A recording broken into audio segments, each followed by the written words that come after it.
Russian Federation with its current ruling regime down to the smallest details recreates the state, with all signs reminiscent fascist. However, God forbid that any Russian citizen should be told about this. He firmly believes that Russians are perhaps the only ones who stands at the forefront of the fight against real fascism.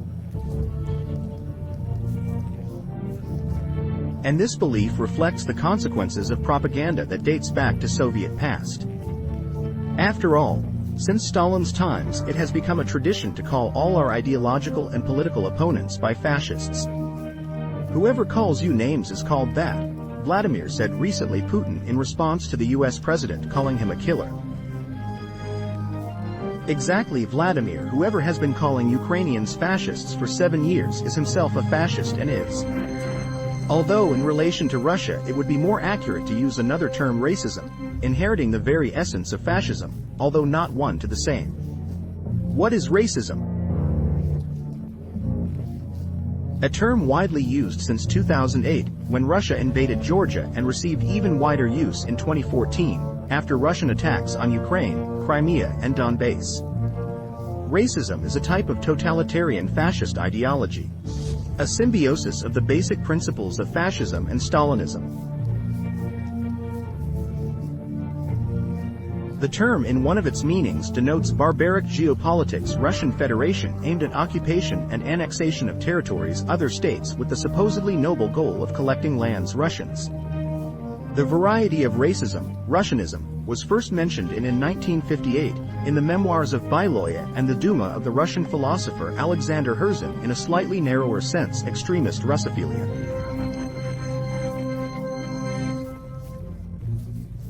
And in its modern meaning, Russianism was first voiced by the first President Chechen Republic of Ichkeria Jahar Dudayev in 1995. This Russianism, or as we now say, Russism, is especially clearly visible people who live outside the Russian Federation, where there is no Russian propaganda and the concept of fascism were not distorted by anyone using it to all opponents, as they like to do in Russia. By the way, this is why the world has never accepted comparison Russians of the Ukrainian junta with the fascists. The pull here is too obvious, but not for the Russians, who unable to consider obvious signs of the ideology of fascism even in own country.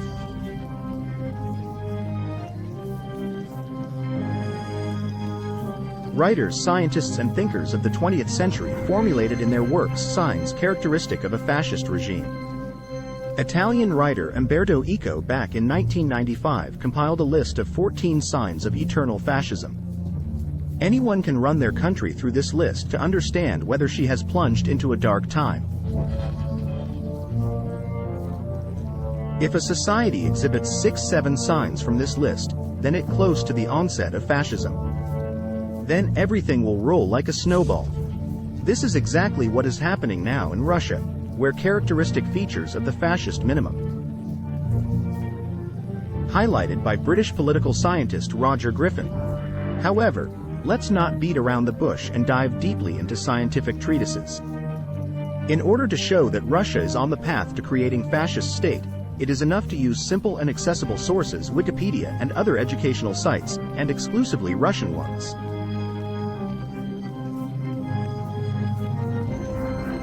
By the way, there is an interesting story with Wikipedia. In the Russian language article, Fascism, since 2015, the sign with the basic principles of this ideology. And the text of the article itself has become somewhat simplified. I don't know why this was done, because the web archive stores the previous version pages, also sorted by educational sites, such as, for example, Academician or Cyberlesson. So, friends, 7 main signs of fascism in Russia in the 21st century. I will leave links to sources in the description of the video. The first sign of fascism in Russia is nationalism. Nationalism, namely radical state nationalism, is perhaps the most important principle of fascism. In particular, in Italian fascism, that is, in a kind of original. The basis of statehood was considered the Italian nation, the heir Roman Empire. Moreover, and this is very important, not ethnicity, not race, but population Italy. In German fascism, the authors of the ideology went further. The basis of the state was considered to be indigenous Germans, representatives of the white races, heirs of the so-called Aryans. Both Italian and German fascists considered their nations special and sought to restore their former greatness, as well as expand the boundary states to appropriate sizes. Germany to the territories inhabited by the descendants of the Aryans. Italy to the borders of the Roman Empire. In Russia, nationalism is usually understood as ethnic nationalism, then there is a narrower concept. Moreover, quite often Russians confuse nationalism even with Nazism. In fact, the reasons for this substitution of the concept you can understand. In the USSR, a multinational country, the self-awareness of individual ethnic groups carried a threat to territorial integrity and was therefore pursued. And as you know, the Russians, like the Soviets, have always liked to call their opponents by fascists. So why not call those who advocated Nazis then? National self-identification? However, for example, Italian fascism, original, is not attached to the ethnic group. In general, it is difficult to imagine that huge Russia, the population which consists of numerous ethnic groups, was led by Russians ethnic nationalists. After all, this will mean that the population of vast territories will be second-rate, which will naturally carry the gravest threat of unrest and separatism. That is why, like Italian fascism, the basis of racism became non-Russian ethnic group living compactly in a relatively small territories, and the population of all Russia and former Soviet republics. This virtual nation even got its own name, the Russian world. Therefore, the nation, the fundamental element of nationalism, in racism is still present.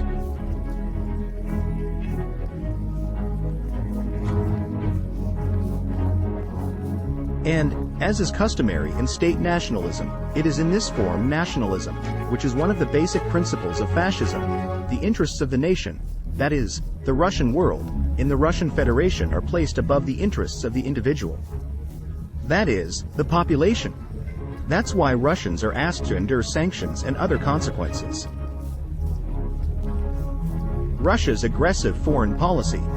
By the way, have you noticed that, like the aspirations of the Italian and German fascists, the Russian world is also trying to return its former greatness and lost original Russian territories? Of course, officially the Russian authorities they deny their nationalism, but precisely its ethnic form. The facts clearly indicate the existence of the state nationalism in Russia. And there is simply no use in denying it. After all, in Russia the phenomena of the Russian world are discussed absolutely openly. Perhaps Russians do not fully realize that this is precisely the approach called nationalism. One of its forms. Perhaps they cannot admit it because they are used to thinking nationalism is something else. But there is still some understanding of this at the top, because, as you know, Putin once called himself a nationalist in the good sense of the word. The second sign of fascism in Russia is authoritarianism. Officially, the Russian Federation is now a sovereign democracy, but for some reason, the official Russian authorities continually criticize promoting democracy in the world and various democratic principles.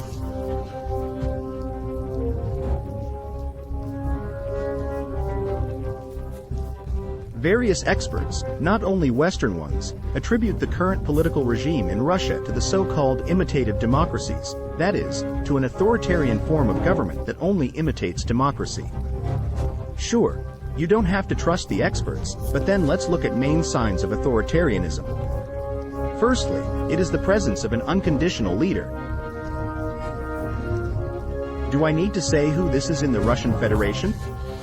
Secondly, a very weak opposition and, as a consequence, the absence alternatives to the leader.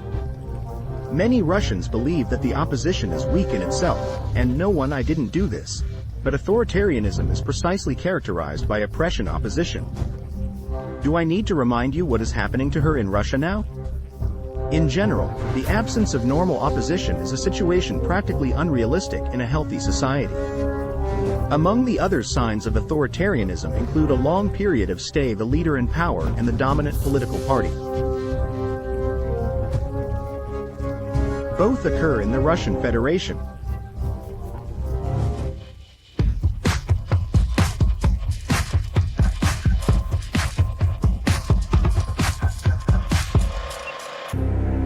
The third sign of fascism in Russia is the one-party system. In Nazi Germany, there was only one legal party, the NSDAP. In fascist Italy, a multi-party system initially operated, but with over time, the only legal party remained the NFP. The one-party system as part of the ideology of fascism is not really implies the complete absence of other parties. The point is only that one party has absolute majority in parliament and government structures. This was the case in Italy at the beginning of the rise of fascism. Naturally, this happens for a reason. The ruling regime is doing everything necessary to prevent other parties from no chance of coming to power. As is known, in the Russian Federation, most places in the State Duma has belonged to the presidential party for many years, United Russia. The situation in regional parliaments is even more eloquent, and there the majority of colonels are overwhelming. The place of prime minister in Russia is occupied by Mikhail Mishustin, who is being prepared to be United Russia's #1 candidate in the State Duma elections. In addition, can the LDPR party, for example, be considered non-presidential? Whose leader even proposed to one day make Putin emperor? The fourth sign of fascism in Russia is state propaganda. Probably the greatest contribution to modern ideas about state propaganda here, namely the Nazis, and especially their leader Adolf Hitler. In Nazi Germany, there was even a ministry of propaganda, led by Joseph Goebbels.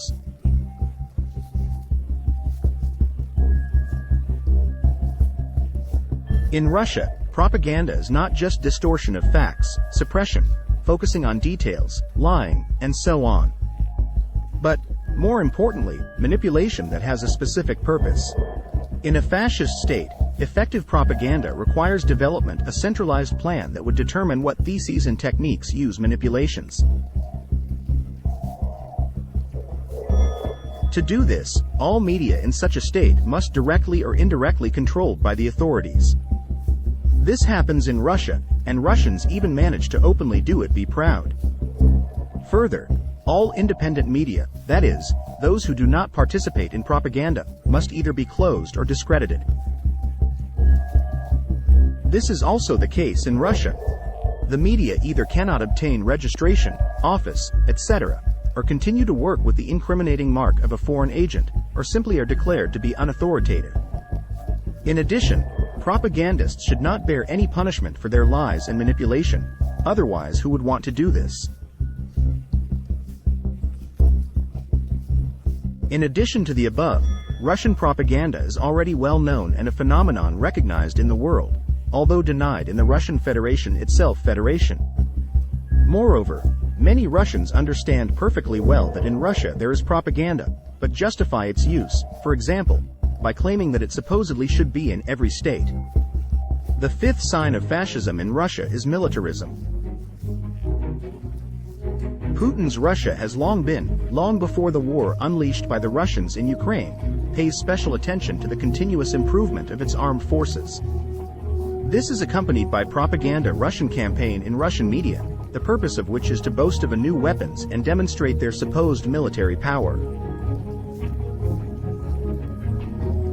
Is it any wonder then that, as a result, almost everyone in ordinary Russian is confident in the invincibility of the Russian army, for example, in that the Russian army would have taken Ukraine supposedly in 2 weeks? What is this if not militarism, which is a faithful companion fascism? Fascist militarism is not only about constant improvement weapons in peacetime, but something more is state ideology.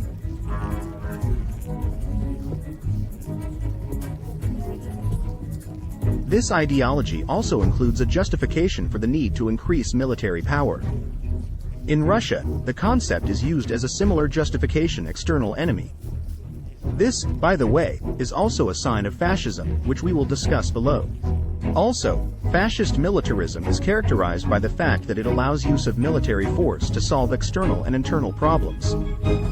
Is it necessary to recall the sudden use of troops in this context? Russia in Georgia, Crimea and Donbass without any preliminary search for a diplomatic solution, constant hints of nuclear attack on other countries and so on and so forth. The sixth sign of fascism in Russia. Contradictory image of the enemy. The enemy must appear both strong and weak. He may be richer, more developed, well-armed, but at the same time stupid and cowardly. Isn't this how America and the West in general are imagined in Russia? Eternal Russian antipodes? Thus, the very image of the enemy is initially laid script inspiring patriots. Much weaker, but more cunning and courageous in the end will win.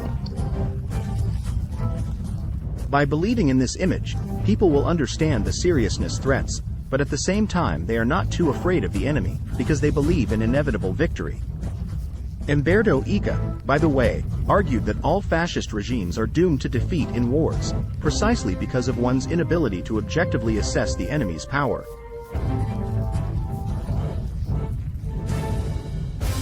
The seventh sign of fascism in Russia is the cult of heroism. From glorification, including past independence fighters and so on, the ideology of heroism is distinguished by the fact that it proclaims it to be part of modern state and mentality of the nation. The cult of heroism is the most important feature of fascism, which is closely related to militarism, and which can be seen in racism. It is a well-known fact that the Russians seem fixated on victory over Nazism in the so-called Great Patriotic War. Despite the fact that in this war on the side of the anti-Hitler forces accepted participation of many nations, the Russians, in essence, privatized this victory, making it yours and only yours. Naturally, all this is done deliberately, within the framework of the ideology of heroism, in order to give their country special greatness, to create a feeling of greater power of his army. Establish a clear association between heroism and the Russian people, and so further and so on. In this context, the manner of celebrating Victory Day is especially eloquent in Russian Federation. These are pompous parades, air shows, demonstrations of power, warlike speeches and symbols of victory, the same Colorado ribbon in the most inappropriate places. And with this victory, Russia differs significantly from other allied countries in the anti-Hitler coalition. In other victorious countries, it is customary to honor the memory of those who died and to thank the few veterans still alive. In Russia, it is customary to brag and exaggerate one's contribution to victory. In other words, when Europe concentrates on the horrors of war and on that something like this should not happen again, Russia is promoting the message we can repeat it, trying to demonstrate to the whole world heroism and supposedly superiority of his people and army.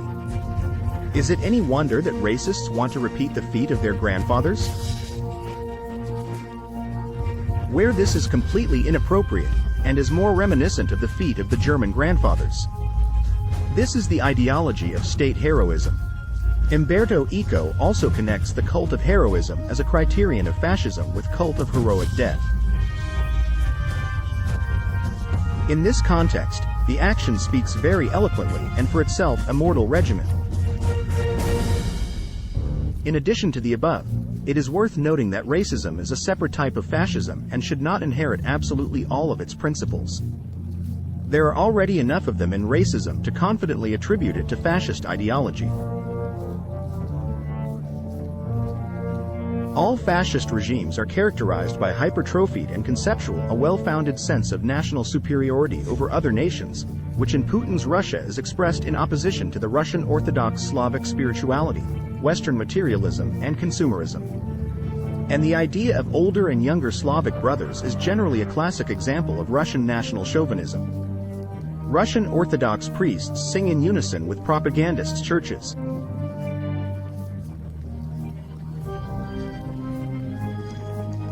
They are the moral pillar of racism. The Russian Orthodox Church does not oppose the inhumane regime, but rather illuminates it, justifies and organizationally supports.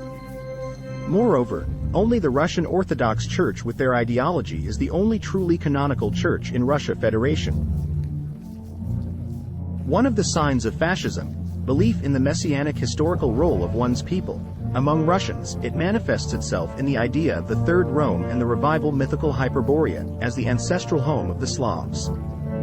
Moscow's control over the peoples of Eastern Europe, which in fact means their enslavement, declared a Russian national idea.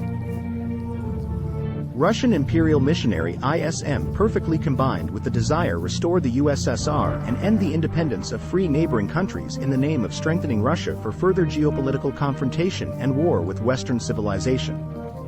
Even the fact that Russia has been pathologically sought to conquer neighboring countries, and 90% of its territory consists of conquered peoples, makes it actually very dangerous for everything the rest of the world.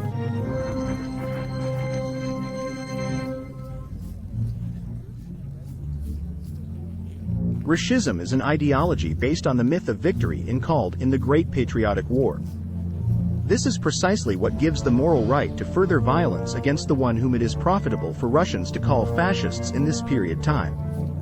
Racism is based on a deficit of memory and responsibility for imperial and communist times.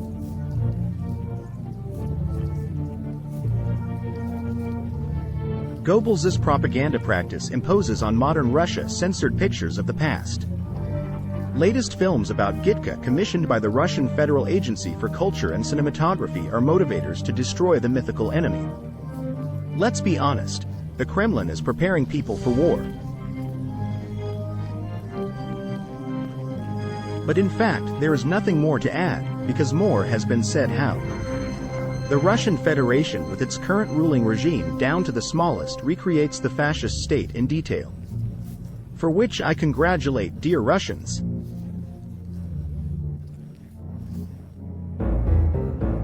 Thank you for your attention. Like, subscribe to the channel and click on the bell to don't miss a new video, and also support the author on Patreon, where you can watch additional content, as well as videos before official prime ministers. For those who like to read, the text of the video will be available on the website. All the best and health.